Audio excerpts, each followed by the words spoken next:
I had a realization yesterday. I'm going to talk about it. And Anthony Mackie talks about masculinity. We're going to get into it. Let's get it.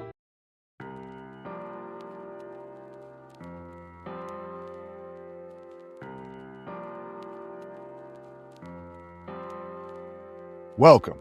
First of all, welcome. This is Unsolicited Perspectives. I'm your host, Bruce Anthony, here to lead the conversation in important events and topics that are shaping today's society.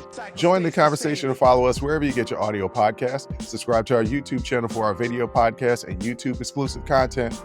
Rate, review, like, comment, share. Share with your friends, share with your family. Hell, even share with your enemies. On today's episode, it's the Sibling Happy Hour. I'm here with my sis, Aundrea. We're going to be dilly-dadding a little bit, and then we're going to be talking about masculinity, American masculinity, and then we're going to be talking about the trade war affecting our porn. But that's enough of the intro. Let's get to the show.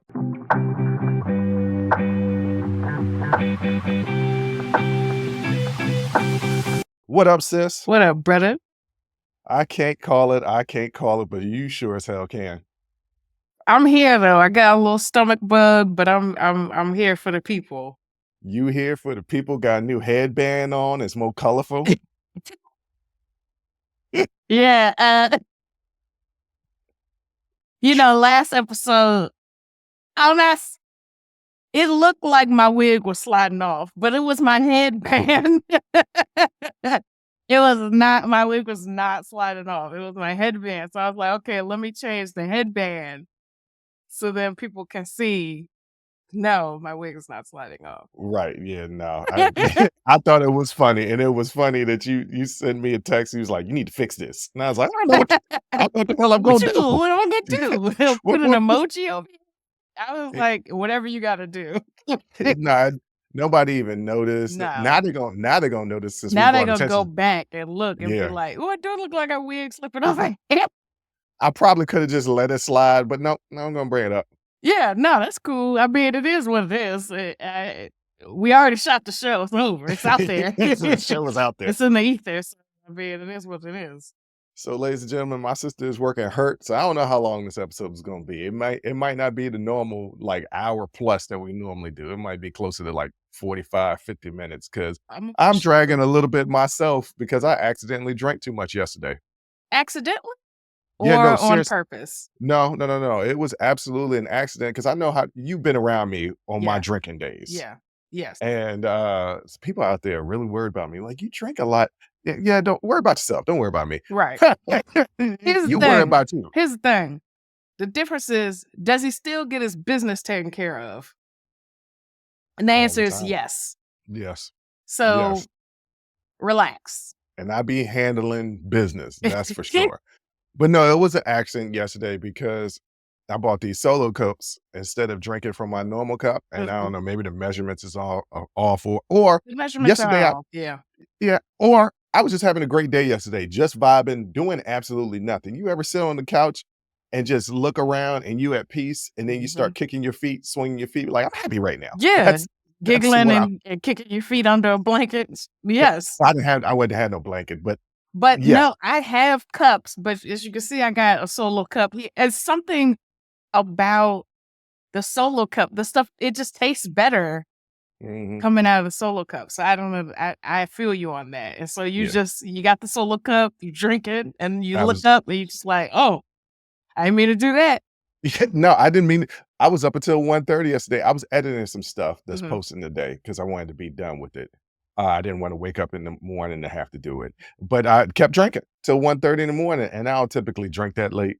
And so I woke up a little haggard. I woke up tasting the alcohol, and I was like, oh, yeah, I really drank last night. Yeah. See, me, I couldn't get to, I take Adderall because I have ADHD. So sometimes it makes it difficult to get to sleep, and I wasn't feeling well. So I took a sedative. Okay. Let me tell you something.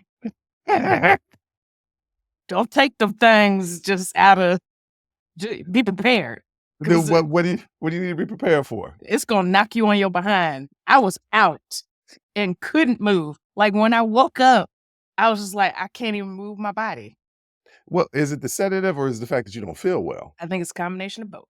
Yeah, that's what I think is a combination of but both. I don't typically take anything to get to sleep, because usually I could be out like a light, but for some reason yesterday I couldn't. Took a sedative, and your girl was down for the count. Phone ringing, text messages going off, don't not replying, nothing. You and I are different in that because I have to literally wear myself out to go to sleep. I mean, I have to waste all of my energy. And if I don't do it during that day, I am not going to sleep well. Yeah, no, I usually can hit the pillow and I'll be out, but I just couldn't. And so I was like, let me take a sedative. I don't know if I'm gonna do that again. Don't do it while you're sick. Another reason why I was probably drinking a lot last night is because I had an epiphany Okay. and it was deep. So I know typically the dilly daddling, we like to ease our way into serious talk. Yeah. But we're gonna talk about porn later on. So I mean, that's jokes. Yeah. There's some humor in there. So I was watching this documentary and it's about Kobe. I don't remember what streaming site because we got so many of them. But it was just a Kobe doc, and it just came out this year. And it was first talking about the first episode was talking about his upbringing, how he lived in Italy and didn't really come here until he left for Italy around 6 and didn't really come here until like high school. So that's the reason why everybody kind of thought like he's of my generation. He was in high school when I was in high school. We all kind of thought that he was kind of lame. Yeah. And it's just because he was European. He wasn't American because that's where he grew up. He grew up in Italy. So he just didn't have the American swag. Yeah. The second episode, and to put a disclaimer, I'm a huge Kobe Bryant fan. Love Bean. Cried the day he died. And now is Cried. this Kobe, the making of a legend? Yes, that's Okay. exactly what it is. Apple TV is on there. It's on Apple. It's on Apple TV? Mm-hmm. I didn't even know I had Apple TV. You do. Because Okay. where do you think you watch For All Mankind? Yep, you're absolutely right. Our brother comes over here, just puts stuff on my Fire Stick, and then next thing I know, I got, hey, because he want to watch something. Like, hey, I guess I got this now. Anyway, so the second episode gets to the sexual assault allegation that happened in Colorado back in 2003. Now, during this time, I have always been a person to give women the benefit of the doubt because, especially through when there's accusations of sexual assault. Yeah. Because there are far more cases of it actually happening than false reporting. Right. And I know men are trifling. I knew men are trifling even when I was in the most, this is 2003. I'm at the height of my toxic masculinity. I'm at the height. You don't get no worse than me in 2003. I am toxic all the way around. And then, of course, you imagine yourself with a bunch of money and fame. Right. Yes. So I remember reading the case. And so that's what, me, researcher, I'm like, I'm not going to just go on what the news is reporting. I'm going to read the case. And when I read the case, I was just like, oh, he didn't do it. Like, this is them trying to get at him. And I remember in 2003. And so for the last 20 plus years, I've been like, he didn't do that. Yeah. He definitely didn't do that. Well, I'm watching this documentary and I completely forgot that they did drop the case because the accuser said she didn't want to testify. Things that I forgot, she was only 19 years old and the media scrutiny was absolutely ridiculous. She's a small town girl. Yeah. And another thing that I completely forgot, Kobe all but admitted it. There was a civil case after the criminal case was dropped and he settled and then wrote her an apology basically saying, I'm sorry, I thought it was consensual, but now I see that you don't see that it was consensual. And I was like, oh, so you did this whole time. Well, here's the thing. And this is, I'm not giving anyone a pass, anyone. But there was a time there where men needed a lot of education on what consent actually was. That you can't consent and you're drunk or you're high, or you can't consent. Coercion is not consent, or things like that. There were a lot of things, but y'all just think, oh, yeah, I'm just begging a little bit, and then she gives in. There are a lot of instances where I'm sure he thought he had gained consent, and that just was not the case. And I don't know the details of the case, but I think both can be true. Yeah, and as I've taken, as I've taken myself back and look at it, Mhm. I tend to believe her now way more than I did back then. Mhm. Back then, I was like, "Oh, this is a money grab because he's Kobe being Bryant," because he was a superstar. This is Yeah. before he was Black Mamba. This is when he was Mr. McDonald. Yeah. He had taken that Michael Jordan like route, and he was like America's darling. And then Yes. this happened, and I was like, "Oh no, that Kobe Bryant wouldn't do that." And now I'm like, "Wait a minute." I'm older now, and I know how power works, Mhm. especially men who are powerful, Yes. and how men who are powerful don't like rejection. Mhm.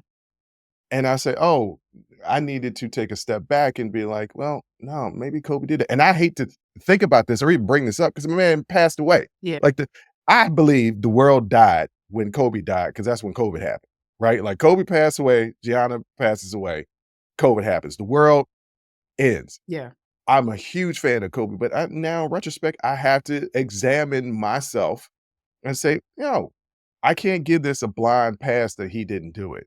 Like I have to Yeah. look at the facts and be like, odds are he did absolutely do this, right? Yeah. Like, is it as horrific as some people would imagine? Maybe not, but nevertheless, doesn't Yeah. matter how people can imagine how horrific it is. It's still a violation of another person. And I I remember, think he probably went through that same realization of like, my intent doesn't matter. What was the mhm, impact of my actions? And I especially think, when he had all daughters, yeah, like that had, like he became this girl dad, but like that had to have hit him examining himself. yeah, 'Cause I mean, he was a kid at the time. I think he was like it's 2003. I think he's 2 years older than me, so he's 25. And you say, "Well, that's not a kid." No, no, you yeah, still a it kid. very much is. Now, It's just at looking back on that age, you're very much a child. But they were both um young. They were both young, and you know, was the apology letter part of a legal thing, part of also him examining his own behavior? Um, I think it was a little bit of both, but yeah, I mean, especially men have to understand that sometimes it's not the person grabbing you in the alleyway, right? mhm. Sometimes it's just a power dynamic that makes you feel unsafe, and then to the point where you like, okay, to get out of this situation, I Yes. have to do some things. I had 2 instances where a friend told me about her going through something, Mhm, right? mhm. 2 separate friends, both female. One friend said that very same thing, like, I was over this guy's house. He was kinda being aggressive, but not too aggressive, but my rationale was, "I'm just gonna go ahead and do this because if I turn him down, what can happen? Right. Like, things can get worse." And I never thought about that because I'm a relatively big guy. Yeah. 6'4", at one time, I was 280 pounds, like, just muscled up. People thought I was on steroids.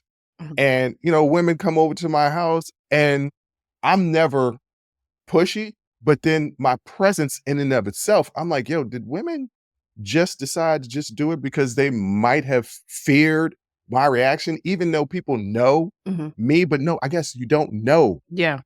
anybody. You don't, especially when the statistic is that majority of sexual assaults happen with somebody that you know. Right. Um, and you're probably like, yeah, it was two separate friends or two that's, but the fact is the number is 1 in 3. Mm. Yeah.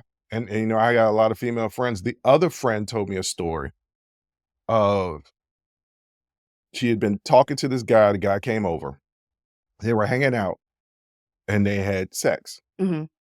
But she said, "I never told him yes." Yeah. And I was like, "Well, did you tell him no?" She was like, "I didn't say anything, but I didn't want to do that." Hmm. And to me, I was so confused because I was like, "All right, I understand you saying no. Hmm.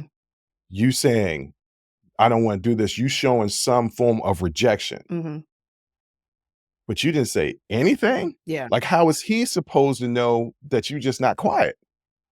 Right. So people also always talk about fight or flight, but they forget there's a third one and it's freeze.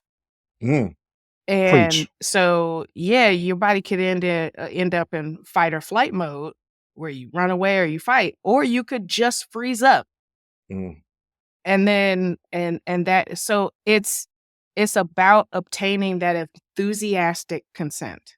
yeah. And enthusiastic consent could be her actively participating in this with you, Hmm. not just letting it happen, but Hmm. actively participating in it with you. And if you're not sure, get the yes, get the verbal yes. And if her body language is like, yeah, that's yeah. Okay. You know what? I'm not feeling like that's enthusiastic. And so let's just not do this. It's okay, Yeah. you know. But you got to obtain it. But I think there was a reckoning, honestly, around that time, because I was in what year was that? 2003. Yeah, so I was in college, and I remember being in a sociology class, Hmm. and our no, it was women's psychology. I can't remember, but anyway, she was talking about enthusiastic consent, and Hmm. the number of guys in there, bordering on 100% of them, who looked so confused during that entire conversation and had so many questions. Hmm. But what if she doesn't say no? That doesn't mean she said yes. Yeah. And so that was the thing when my friend told me, I was like, but you didn't say no. And then this was in my 30s Yeah. and I was still learning. Yeah. Um, we don't typically start the show off with a serious topic, but for me, I wanted to pour my soul out to the audience because this is something that I get up here and I preach about evolving and growing as a person. It's something that I'm still aspiring to do. Mhm. And I want to hold myself accountable. People should hold themselves accountable. And the only thing that I could think about as I was watching it was my bias of looking out for Kobe. I'm looking at the news coverage Mhm. and I'm looking at these women and men attacking this 19-year-old woman. And then I'm thinking about it's Kobe Bean Bryant. Yeah. He is one of the biggest, most recognizable, well-known athletes of all time. And the world In the mourned him when world. he looked Yeah. in the world, and the world mourned him when he died. And then I started thinking about her Mhm. because all that could be triggering to her. Yeah. To see this man I mean, if she lives in Los Angeles and she goes by the Staples Center, there's a statue of him, Yeah. There's right? murals everywhere. Murals everywhere. Like she can't go in LA without being triggered. And that it just I was like, okay, wow, Bruce. Like you were thinking one thing Mm. and not you always talk about looking at different angles. And at that time you didn't. Yeah. And now your eyes a little bit more open, a little bit. Let's open them a little bit wider. And it's like, yo, growth. Let's really try to aspire to do this. You can Yeah. still grow and question your thoughts. You don't have to feel guilty about the way you thought back in the day, but just realize that hold yourself accountable and be like, look, I was probably wrong. More than likely, I was wrong. Mm. And now I have a different perspective. And it's okay Yeah. for me to have a different perspective because I don't care about being right. I care about being correct. Yeah. So, yeah, no, sorry to hit y'all with some heaviness, but we'll get to some jokes later on. But look, this was something that, It was impactful for you yeah, because, I mean, you can't help but you guys were, pretty much the same age, yeah, both playing basketball and things like you can't help but put yourself in that position and be like, "Okay, now I need to interrogate me." yeah, yes. That's really what it was. It was a interrogation of myself. I mean, yes, this man was the next state over, Yeah. right? We're in Maryland. He's in Pennsylvania. Yeah. He's the next state over. He's 2 years older than me. Yeah. Like we all grew up together. Yeah. I mean, not personally. I didn't personally know him, but Right. like, But I mean, but, it's the same as like, I think I'm like 6 months older than LeBron James. Like, it was like Mhm. everybody was like teenagers and young adults. And I just remember watching these guys and be like, what does it feel like being our age and being this wealthy and famous? That's gotta be jarring, to say the least. But yeah, I think you lose yourself, you lose perspective, and it's also, what do you know? Yeah. You don't know what you don't know. Again, I'm not giving him a pass. I think I sincerely hope that that young lady has been able to work through it.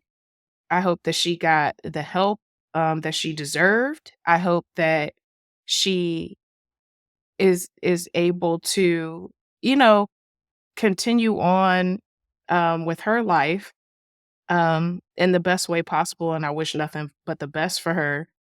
Um, but yeah, you got to think about, you don't know what you don't know. Yeah.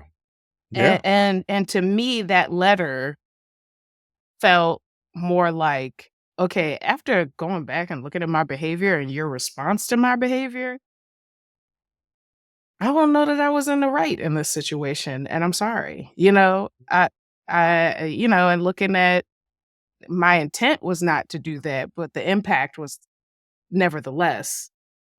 Yeah. So yeah, I think it's interesting, and I also think that it's important to always kind of check yourself, especially in how you relate to other people Look, you better check yourself before you wreck yourself. before you riggedy wreck yourself.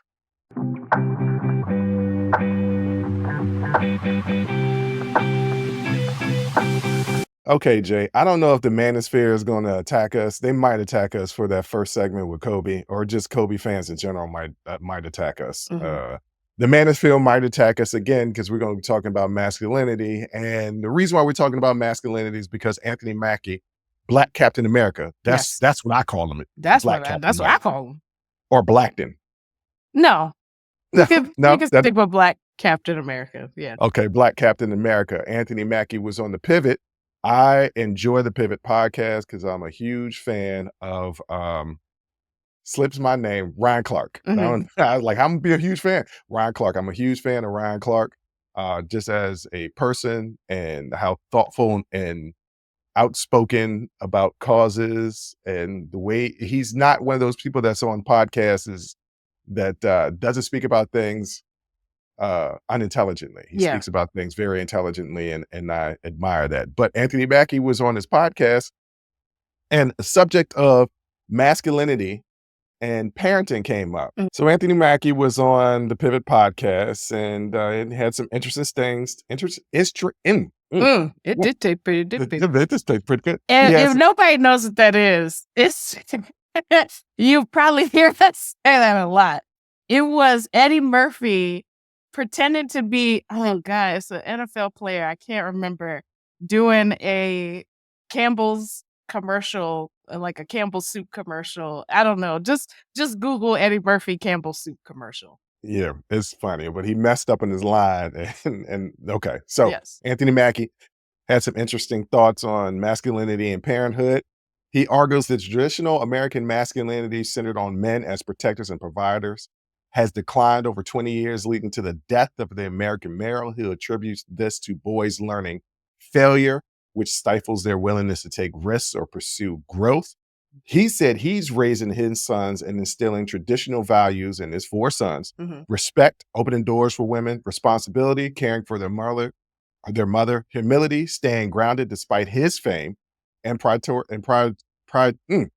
I'm really struggling today. You the one throwing up, but I'm the one struggling. And prioritizing teaching them to protect their family, framing this as the core masculine duty. Mhm. It's been some interesting takes on his idea of what masculinity is. Mhm. Some people have said it's toxic masculinity and patriarchy at its highest. Other people were saying, like, no, this sounds about right.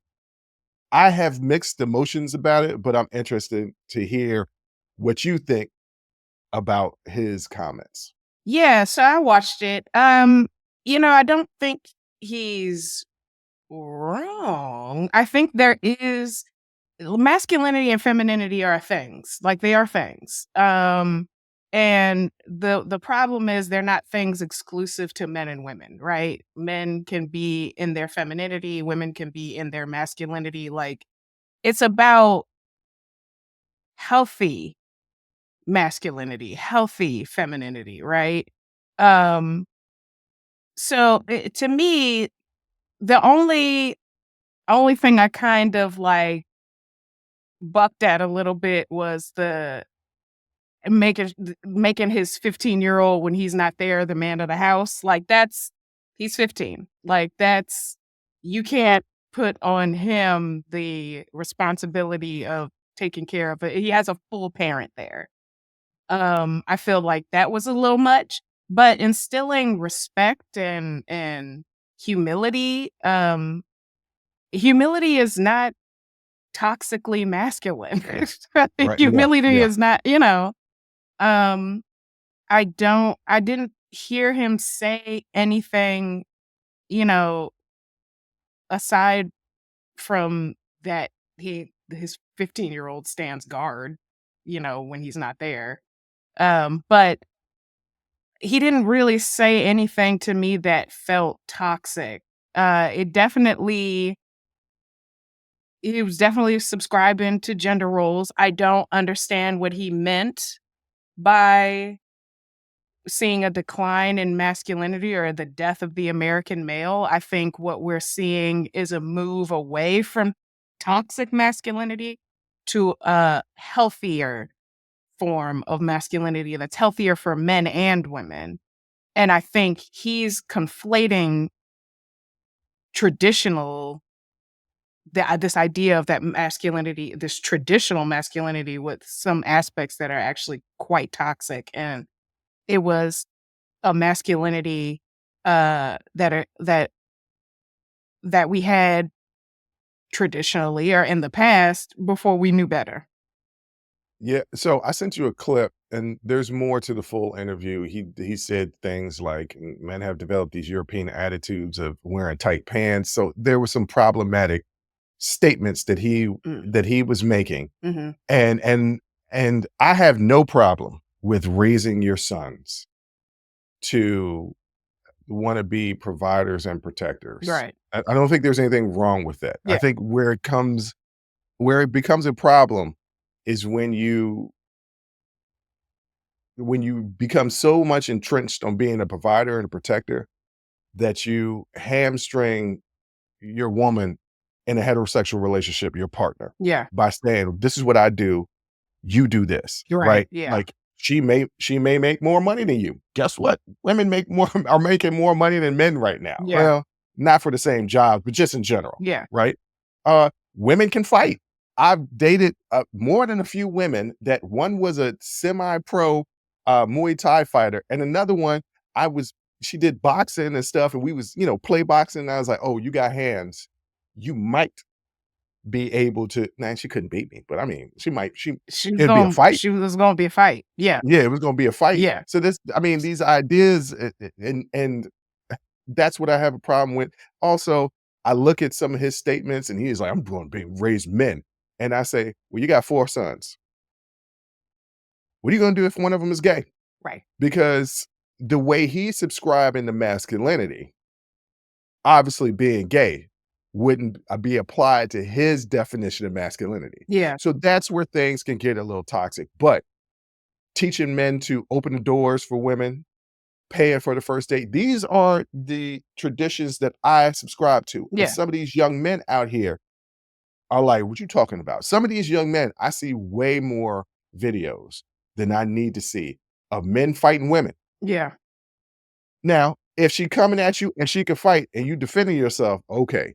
But I see way too many times with dudes raising their hands Mhm. up at women that are just mouthy, Yeah. mouthy, mouthy. That's the wrong word. I didn't want to use that word. I want to take that word back. Okay. I'm not.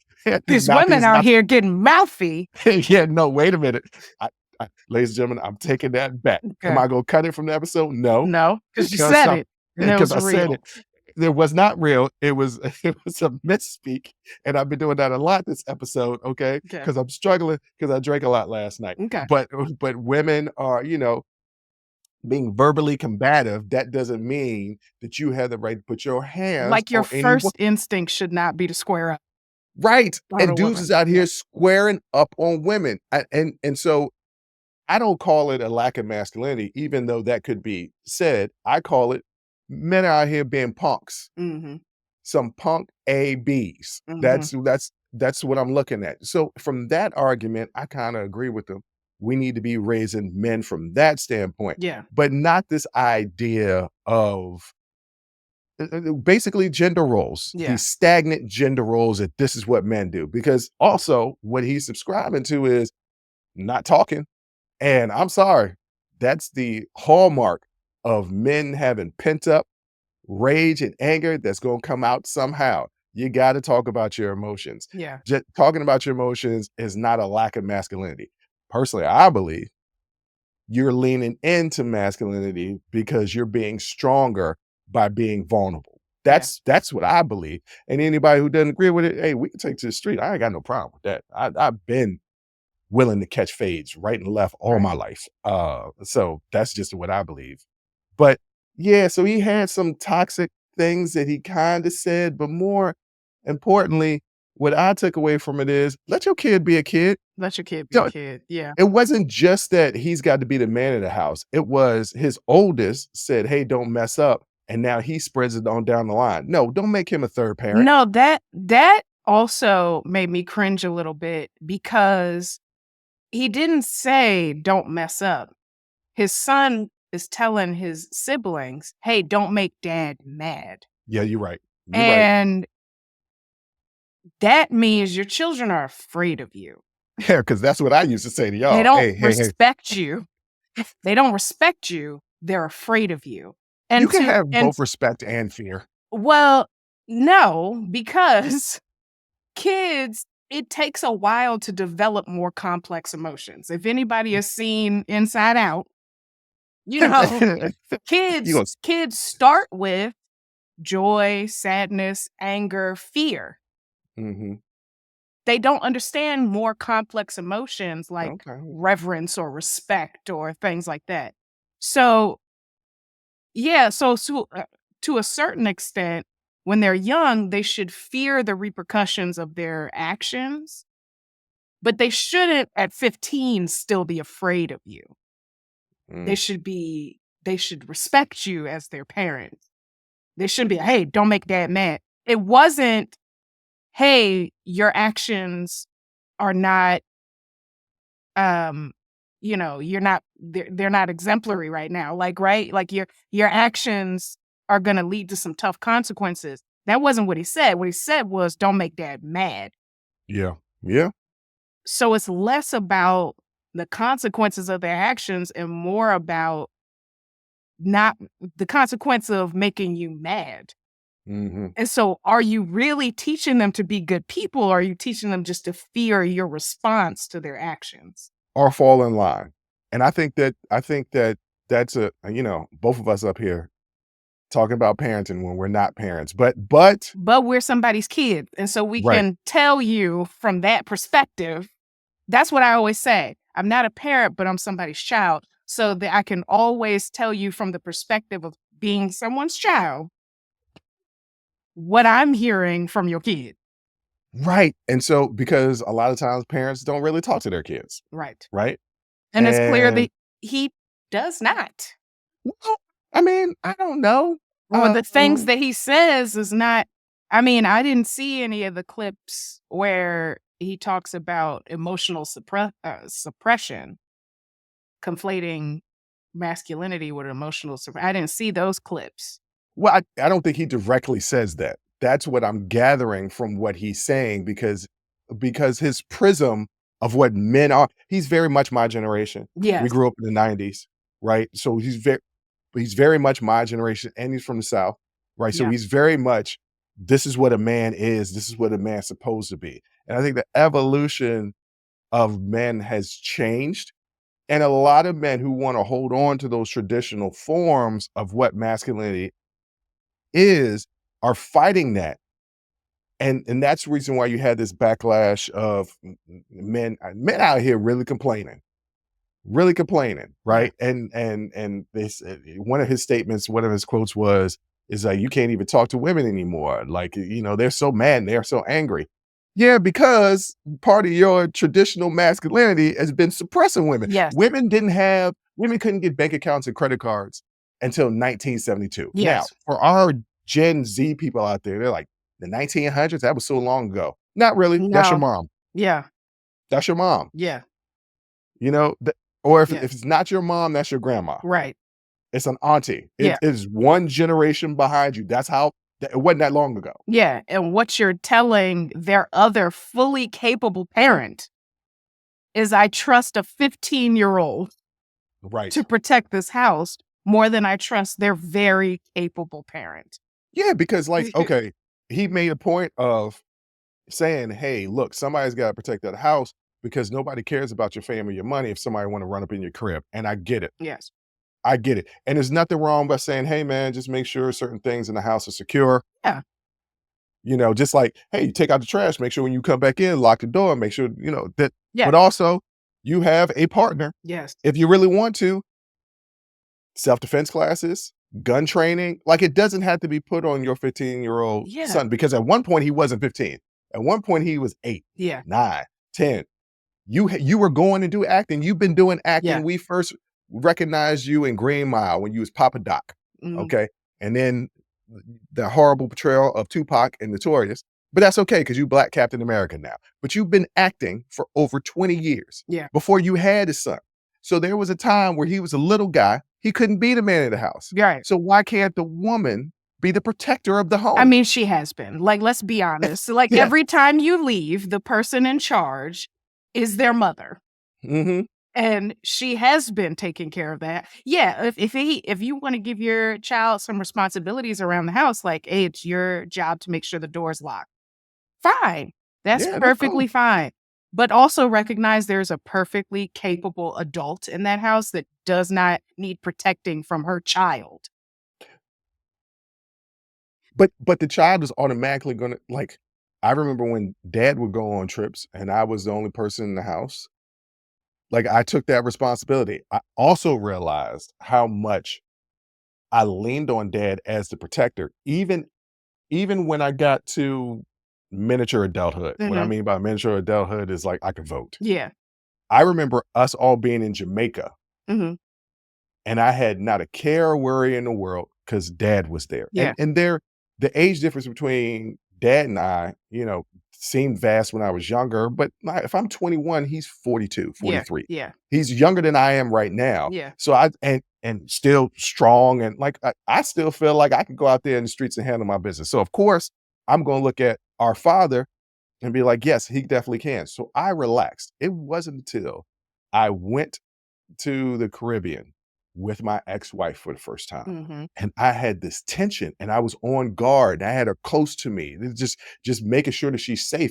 And I called him up at the trip and I said, Dad, I don't understand like why I was so tense during this trip. I was never like that when we did the family trip. He's like, because I was there. Yeah. You didn't have to worry about anything because you knew that I was going to take care of everything. Yeah. And I was like, oh wow. Is that what it feels like? Yep. Just imagine Yeah. just imagine having 3 kids and a wife and you gotta do all that type of Yeah. stuff. You got to He was like, watch all of these kids walk off. They didn't go. right. And sometimes mom be in la la land. You got to watch out for her. Like, I had to make that call one time because mom and I went to the beach and just taking the cooler, blankets, chairs, umbrella from the boardwalk to the actual beach, the sand. I was like, I'm gonna die. And I was like, Heck has been carrying all this stuff. No wonder he got the big piece of chicken. Yeah, no wonder he got No a big wonder he piece of got the chicken. big piece of chicken. Because I had to call him up. I was like, hey, thank you for Right. carrying. Because we would just run to the ocean, run to like it was nothing. Without a care in the world. And he's lugging all of this stuff behind us and setting it up and doing up, Sweating. It's hot. Like I had to be like, hey, thank Right. Yeah, but it's true. But that's his role. That's Anthony's role. That's not his Yes. son's role. No, it isn't.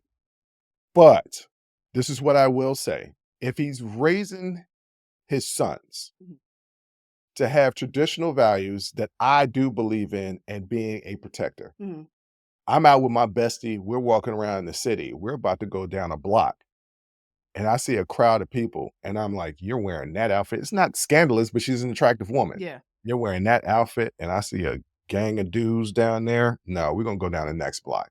And she was like, I walk down this block all the time. I was like, that's cool.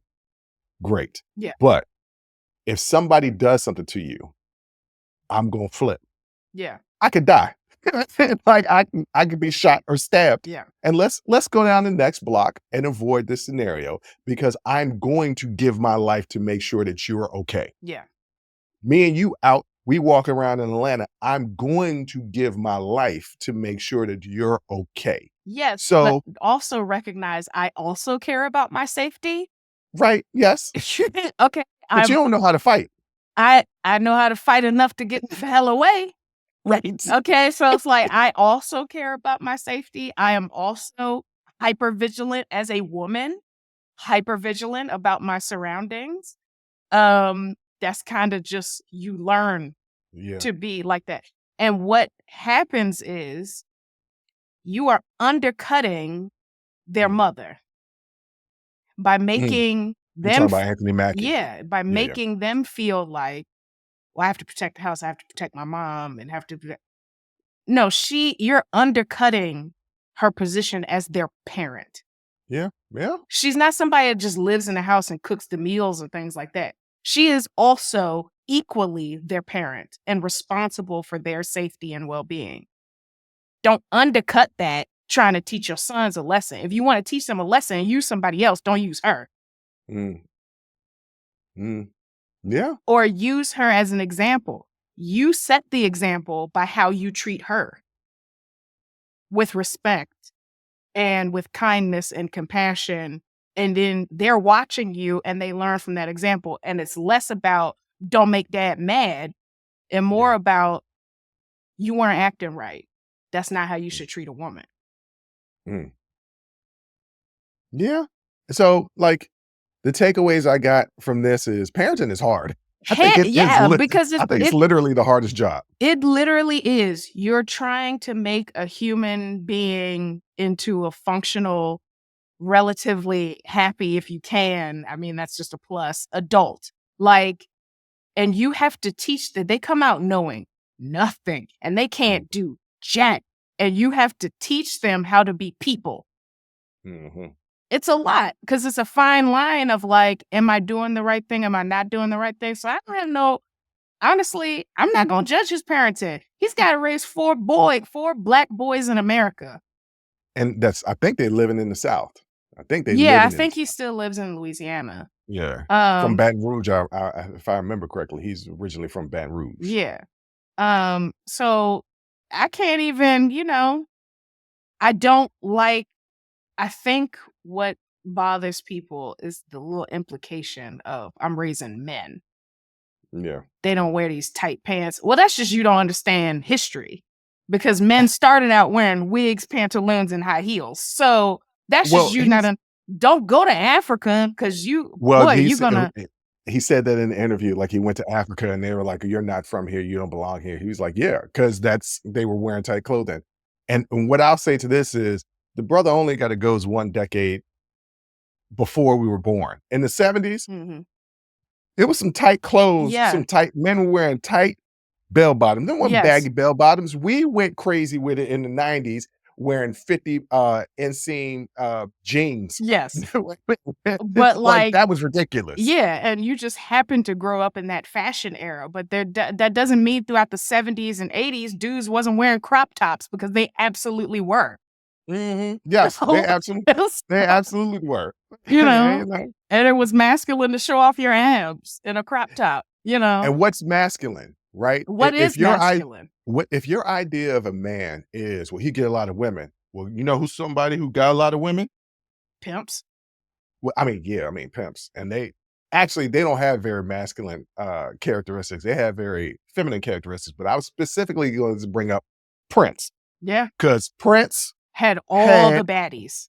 All of them. Every single last one of them. Every single last one. It was 5'2" in tight pants, heels with the butt cut out, and a little. He had like a waist chain and a crop top, and his hair was curled. Like, and this man was killing it in the 80s. And so, what's your idea of a man? Because a part of masculinity, this traditional form of masculinity that Anthony Mackie is talking about is, well, you got a lot of women. You know, he's a ladies' man. Well, all the ladies' men that we've ever really, really known aren't extremely, extremely masculine. Like, not everybody's out here is old school Shaft. Hey, most people is out here like the Mac. Yeah, getting their fingernails and toes done. Hey, I think, for example, Mike Tyson probably as masculine as you can get. I wouldn't call him a ladies' man. No. Well, no, he's not. He's not. You know what I'm he saying? didn't have some bad women. He didn't have them, but if I think of a ladies' man, it's like you said, Prince. He was always surrounded by the ladies. Always. Yeah. Me, put me in that category. Rick James had all the. Yeah, I put myself in all that category, the same as Prince and Rick James, just being a ladies' man. Sure. All right, ladies and gentlemen, that's enough of this talk about masculinity and treating women right. What about treating Americans right by not cutting off our porn? We're gonna get into that next.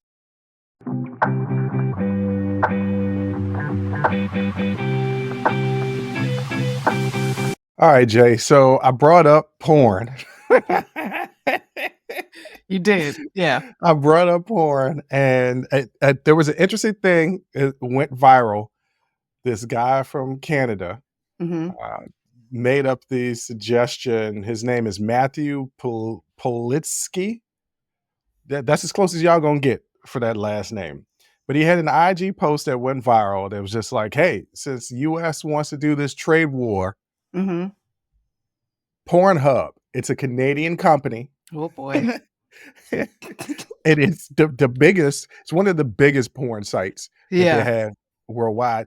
And we represent the Americans, the United States represent 40% of the traffic that's on this Canadian company. So if Canada really wanted to get, petty, they could be like, you know what? Forget the lumber, forget the car parts. Yeah. We're gonna cut off your porn. Or charge you like exponentially for it. Like something like that. Like, of course, they don't want to lose 40% of their web traffic, but we got to hit them where it hurts somewhere. In the US, the way to hit them where it hurts is their wallet. So right, the wallets and their loins. Right. So if you could kill two birds with one stone. Yeah, I mean, look, I think, well, here's the crazy thing when it comes to pornography here in the United States. In the state of Virginia, it's not banned. Certain porn websites are not banned, but there is an age restriction. Yeah, there should be. Yeah. And you know what? I'm not opposed to that. At first, I heard about it and I was like, what? They banned it?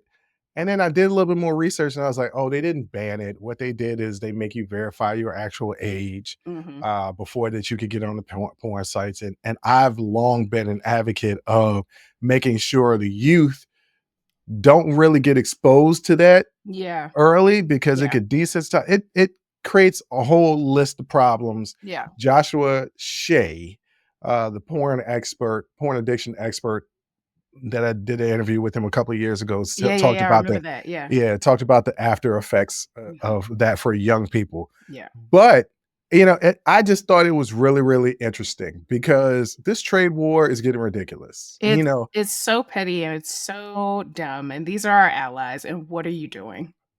I mean, you know what? Take away the porn, I could care less. I'm not really affected by taking away the porn. Right. Like I just think that's funny. Yeah. Where I am affected, it's taking away my champagne. Now, the only thing anything that's American or anything other than where it's made in France is sparkling wine. Champagne is only from France, kind of like bourbon is only from Kentucky. Yeah. And the French is just like, oh, okay, this is what you want to do with these trade wars with us? Show you right. We're gonna go ahead and y'all not gonna be able to get champagne and fine wines. And then Trump was like, we got great American wines. No, the hell we don't. No, we That don't. Boone's Farm is not as good. Boone's Farm is not as good. Napa Valley is a lot of fun. You love going through wine country. You have a good time getting drunk with your friends. But let me tell you something, the best wines and champagnes are from Europe. Like, they're just from France and Italy. Like, I'm sorry, guys. Yeah. And I mean, I'm like, look, okay. Trump did something that it was childish. France imposed tariffs on us. Mhm. And they're like over in Europe now, you hear all these stories of them just being like, they're taking American products off the shelves. It's not just Canada, it's in Europe as well and other countries. All of our allies is just like, we ain't gonna use American products. Yeah. So then Trump responds, he says, I'll put a 200% tariff on you guys. And I'm just like, yeah, wow, that is so childish. So childish. But we know if they take away porn, Trump will be affected by that too, since he likes porn stars and all that He stuff. loves it. He loves it. I'm sure he spends a lot of time on Pornhub. Melania's not touching him, so I'm sure he spends a lot of time on there. Melania might be on Pornhub. You know, she has some naked stuff. Huh? She had some naked stuff from back in the day. She might be on there. I don't know. I don't know. And I'm not going to look. Last thing I want is to accidentally see some Trump stuff. And there was someone Saturday Night Live. It was Michael Che, and he was like, because the problem is not seeing it. He was like, what if it's good?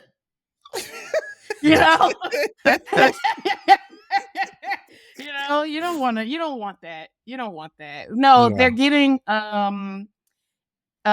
incredibly ridiculous and increasingly ridiculous. And then also, he's not a good businessman, and he thinks that he's strong-arming people. But it's like, this is not a good analogy, but it's like, picking a fight with your homie, basically. I mean, it's almost like picking a fight with not a defenseless person, but it's like a person or you think is not going to fight back. Like, he thought Canada wasn't going to fight back. He thought France wasn't going to fight back, or Mexico wasn't going to fight back. And I'm like, no, you're wrong. And not only are you wrong, but they can really, really, really hurt the American people. And industry in this country. So, but does he care about that? Absolutely not, because this is, again, the same man who wouldn't pay his contractors who are building his stuff, his towers, his casinos, he didn't pay no. He just filed for bankruptcy over and over again. So he doesn't care. He doesn't care about the labor industry, and he doesn't care about laborers. Why would you think a billionaire would? Well, I think this is where he's getting this from, right? Like, he was like, well, I use strong arm contractors all the time. These countries aren't as big as the United States. It's the same thing. Nope, it is not the same thing. No. And picking on somebody smaller than you, I did it one time in my life. His name was Twan. First of all, before you even start the story, ladies and gentlemen, I have never heard it. No. But I can tell you right now, Twan or anybody named Twan, first of all, if it's Antoine and they chose to go by Twan, that is a person you are not supposed to mess with. But go ahead and continue the story, because 7th grade gym class, we're outside playing football. Nope. And me and him arguing about a call, right? And I stepped to him because I'm not thinking that he gonna do anything, right? And I'm not trying to punk him. We just getting into it back and forth. And that's the next part of the escalation. Like, okay, we was John. Now let's get in each other's face to see what's going to go down. Right. So I get in Twan's face. And mind you, I'm like almost 6 foot as a 12-year-old, right? Twan is short for middle school. So I'm going to say Twan is probably like 4'11", 5 foot. So I almost got him by a good foot. Yeah. Okay. Yeah. So I'm towering over him. His head is in the small part of my chest. Yeah. Okay. Yeah. Not even the top part, the small part of my chest. Yeah. And so we not nose to nose. And I said, what you gonna do? And without hesitation, and caught me completely by surprise, Twan jumped up, Yeah. punched me in my face like Yeah. Little Mac from Mike Tyson's Punch Out. And I was so stunned. Next thing I know, he is on top of me. And everybody in gym class is crowding around like Twan is beating Bruce's butt. Yeah. And I was hot because I finally got out of him pinning me down. And I'm ready to go because I was like, you snuck me. Now let's go head to head. And he didn't want to fight me no more because he already wanted to fight after they broke it up. So Twan won. And I remember being in high school and I was like, I was a sophomore. And I was like, what's up, Twan? You still the last person to win a fight against me. You don't pick on smaller people because you just don't sleep on them. No. You don't know. And I'm going to tell you something. My best friend is one of the smallest people I know. Teeny tiny. Please don't sleep on her. Please, because you will get your feelings and your ass hurt. She will knock you on your ass. Like, don't do it. Don't do it. Yeah. But these tariffs, yeah, I mean, the Pornhub thing is funny, but like these have like really far-reaching consequences that I don't think, well, I'm pretty sure he doesn't care about, or he doesn't actually know about, because nobody on his team is telling him, like, I'm pretty sure there are no independent economists on his team, right? I'm pretty sure he doesn't even let certain press that he doesn't want to talk to into the White House briefing room anymore. So that's it. Nobody's telling him the truth. My man said transgender mice. That's all that we need to know. He said transgender mice. I mean, before that, he said black jobs. And, and he meant blue collar labor jobs specifically and only. When he said they're coming to steal your black jobs, he meant all of the labor jobs, the farming, the hotel cleaning, all of that. That's what he meant. And that's what he considers, that's the height of which, first of all, absolutely nothing with labor or blue collar. I live in a blue collar neighborhood and we need these jobs and we need people who are A, qualified to do them, and B, want to do them, to do these jobs. But just so you know, when he thinks of black people, or he thinks of people of color in general, he only thinks that you do that. Yeah. And so these tariffs are going to keep going into effect. We're going to keep having these tariff wars, and the price of the brick, as they say, is going to go up. Like literally, because there's going to be a high impact of construction costs. Yeah. Because tariff on lumber, not great. Not great if you want to build that new deck. Car parts. Steel. Yeah. The price of eggs, Fox News said, they are combating the price of eggs by having chickens. I might have to get me a chicken. I got a neighbor, because I hear that rooster crowing every morning. I got a neighbor that's got chickens. I got a backyard. Give me some chickens. Yeah, get some chickens. Get some chickens. But Jay, on that note, what you want to tell the people out there? Man, there's something going around, y'all. I don't know. I'm down bad. Some sort of sickness or something was going around. Protect yourself. Wear your mask. Wash your hands. Yo, for the audience out there, we had to stop filming yesterday. And I was like, Jay, she threw up in the middle of the recording. And I was like, we're done for the day. I didn't know it was this bad. And I tried to filming push the next through, day. I couldn't. Yeah, no, couldn't. And then we started filming the day, and she was just like, hey, we're going to have to hurry up. I'm like, all right, well. And then you proceed to talk the whole segment. I know, right? Because I ended up with something, because I haven't looked at nothing. Nothing. No. Yeah. So you're bringing this up, and I'm like, oh, okay, this is actually an interesting topic. Let's talk about these tariffs. Yeah. Bruce the producer. He's Yeah. always number one. You Yeah. call me Timberland of the podcast. But y'all notice the Not gonna difference. jump on that. I wasn't gonna, honestly, because Yeah, I'm not 100% sure what you mean by that. I'm the Timberland of podcasting. I mean, I'm a good producer. All right. I probably would have gone. I don't know. I probably would have gone for a DJ Mustard.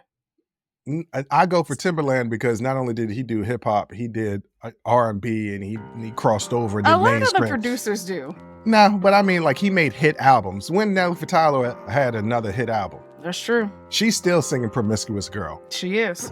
20 years later. So It's a good Timberland. song. I love that song. Anyway, ladies and gentlemen, that's it for today's episode because my sister is not feeling well. But thank you for listening. Thank you for watching.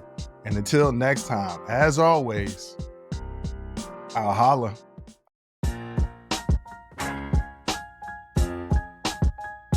You don't have to do this. I'm about to throw up again. Yeah, that's. I was holding it back that entire set. Yeah, I'll finish it. That's okay. Feel better. And hopefully I'll feel better tomorrow if you want to. I'm on spring break, so next week. So I have nothing but time whenever you want to film the. We actually could have just filmed yesterday. Tomorrow. We could have filmed everything tomorrow. No, I didn't. I don't know your schedule. I didn't know that. Well, I tell you what. Why don't we just film this tomorrow? I'm free after 3:30. From 3:30 to 6, we can film. Okay. I'll put out another video from the interview I did with Shorty tomorrow, and then do YouTube exclusive on Wednesday. We'll fit. I could get the last segment in after hours and all that stuff tomorrow. Okay. Go rest. If I had known that, then I would just say let's do it tomorrow. Oh, okay. It's gonna be screwed up, but I mean the last segment, but that's okay. I feel like I can do it. It's 8 more minutes. I feel like I can do it. I would rather you're not. Okay. You said you was holding back. It's okay. Okay. Well, It's all right. I don't want to. I can't leave the session though because. No, I'm just gonna end it. I'm gonna end it now, Okay. but I'm actually gonna keep this and clip this for the behind the scenes because I like it. Okay. And then we'll just film the last segment tomorrow and all the YouTube exclusive and after hours, all that tomorrow when you feel better, hopefully. Okay. Yeah. Okay. All right. Woo!